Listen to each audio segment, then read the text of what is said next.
नमस्कार दोस्तों, स्वागत है आप सभी दर्शकों का वेदर अलर्ट इन्फॉर्मेशन में।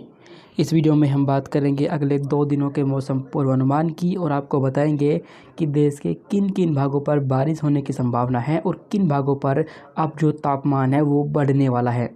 दोस्तों, इस समय आप देख सकते हैं कि आज 7 अप्रैल हो चुकी है और चूँकि आप सभी जानते हैं कि मार्च से लेकर मई के बीच जो बारिश होती है उसे प्री मानसून बारिश के तौर पर देखा जाता है। यानी गर्मी में जैसे ही तापमान बढ़ता है तो अचानक गरजने वाले बादल बनते हैं, जिनसे बारिश उत्तर भारत, मध्य भारत और साथ ही देश के कई इलाकों पर देखने को मिलती है। खास तौर पर देश के जो पूर्वी भारत के इलाके आते हैं, ये वाले इन इलाकों पर काल बैसाखी का प्रभाव होता है और यहाँ पर बिजली गिरने की वजह से जान माल को नुकसान पहुँचता है। तेज़ अंधड़ चलते हैं जो काफ़ी ज़्यादा जो है इन भागों के लोगों को प्रभावित करते हैं।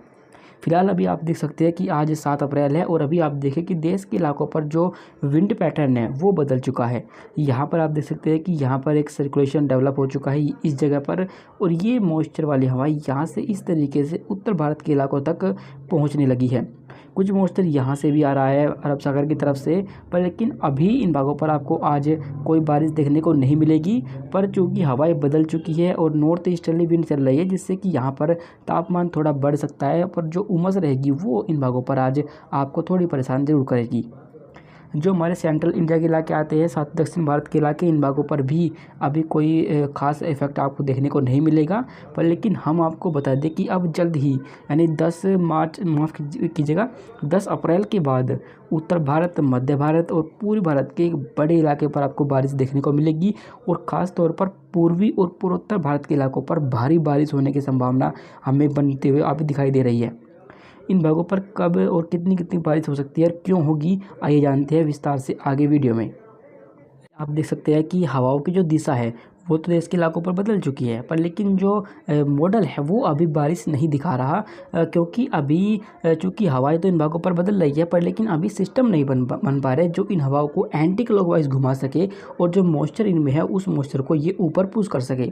इसलिए अभी इन भागों पर हवाएं जरूर बदली हुई है, पर बारिश की संभावना हमें दिखाई नहीं दे रही। वहीं जो हमारा पर्वतीय इलाका आता है उत्तर भारत का, यहाँ आप देखें कि जम्मू कश्मीर पर बहुत ही कमज़ोर WD है जो छिटपुट बारिश इन भागों पर दे सकता है, वो भी कहीं कहीं पर। बाकी कोई खास इफेक्ट आपको देखने को नहीं मिलेगा। सर्कुलेशन भी बना हुआ है यहाँ सेंट्रल पाकिस्तान के ऊपर, जो हवाओं को यहाँ से इस तरीके से खींच रहा है। पर अभी चूँकि सिस्टम शुष्क है, इसे मॉइस्चर पर्याप्त मात्रा में नहीं मिल पा रहा और इसी वजह से ये मौसम को कोई भी प्रभावित नहीं करने वाला।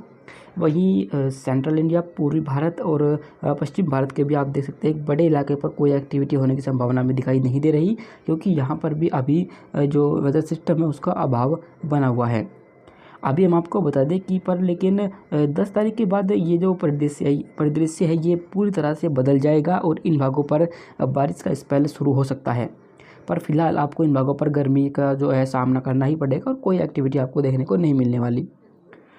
पूर्वोत्तर भारत के इलाकों पर आप देखें कि यहाँ पर बहुत हल्की बारिश है और ये भी कहीं कहीं पर देखने को मिलेगी। कोई खास एक्टिविटी होने की संभावना आज भी नहीं है और कल से इसमें थोड़ा सा इम्प्रूवमेंट होगा और कल कुछ बारिश इन भागों पर बढ़ सकती है।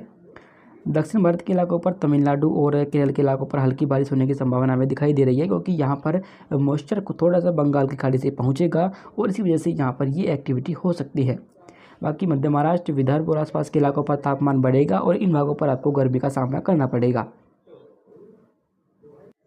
इसके बाद 9 तारीख से आप देख सकते हैं कि जो परिदृश्य है वो धीरे धीरे बदलना शुरू हो जाएगा, क्योंकि WD जम्मू कश्मीर के यहाँ पहुँच जाएगा, सर्कुलेशन आगे बढ़ते पंजाब के ऊपर होगा और साथ ही जो एक बड़ा वेदर सिस्टम जो उलटफेर आपको देखने को मिलेगा वो यहाँ पर एक सर्कुलेशन यहाँ इस जगह डेवलप हो जाएगा, एक एंटी साइक्लोन यहाँ पर बन जाएगा और ये जब सिस्टम एक साथ मिलेंगे आपस में तो इसकी वजह से जो बारिश का स्पेल रहेगा वो पूरी भारत के एक बड़े इलाके पर शुरू हो सकता है। बिहार, झारखंड, पश्चिम बंगाल और साथ ही छत्तीसगढ़ के इलाकों पर ये बारिश की जो एक्टिविटी है वो आपको देखने को मिलेगी। पर कल कोई खास एक्टिविटी इन भागों पर नहीं होगी, बादल जरूर छाएंगे पर बारिश की संभावना कल कम रहेगी। पंजाब के इलाकों पर आप देख सकते हैं कि सर्कुलेशन की वजह से बहुत हल्का मॉइस्चर हमें दिखाई दे रहा है, जो सिर्फ यहाँ पर बादल तो दिखाएगा पर लेकिन बारिश की संभावना इन भागों पर भी कम रहेगी। उत्तर भारत के पहाड़ी इलाकों पर, जम्मू कश्मीर पर हल्की बारिश हो सकती है।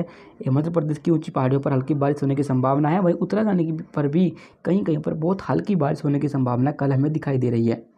गुजरात और मध्य महाराष्ट्र, विदर्भ, इन तमाम इलाकों पर कोई एक्टिविटी होने की संभावना नहीं है और इन भागों पर मौसम बिल्कुल साफ रहेगा। वहीं दक्षिण भारत के इलाकों पर, तमिलनाडु और केरल पर बहुत हल्की बारिश होने की संभावना कल भी रहेगी।